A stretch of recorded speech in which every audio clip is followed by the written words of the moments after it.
تسحرون؟ والله بعد ما اعرف السحر يم الصغيره يم الكبيره ما اعرف. اوقف هنا، انا اوقف ستوب.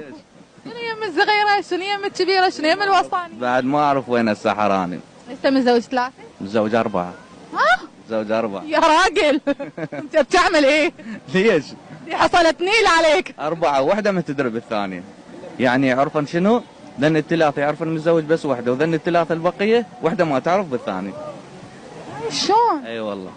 هاي شلون راح تراهمها؟ اوقف. ها متى اني. زين الاولى ما تدري بالثانيه، الثانيه ما تدري بالاولى. هيجي؟ الثانيه تدري بس بالاولى. والثالثه ما تدري. هن 3 يدرن بس بوحده. بس واحده.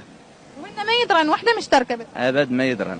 وانا مرتب ومقسم وضعها لي. يعني شلون تروح يمهن؟ تعال سولف. لا هاي سالفته والله حلوه. 4 نسوان، هو قالوا الشرع محل ال4، هذا ضرب الرقم القياسي بس لا ال5 بالطريقه. لا ان شاء الله تجي ال5 والسادسه. ليش؟ ليش بيه؟ يعني ما جاي استوعب. لا استوعبي.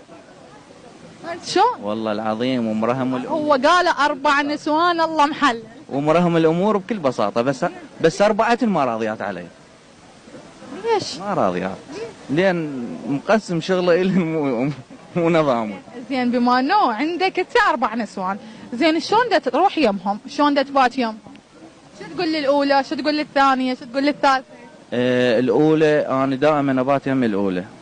كبيره هي. كبيره. قصة الاسد نعتبرها. بالنسبه دنيك البقيه مقسم لهن ساعات اروح.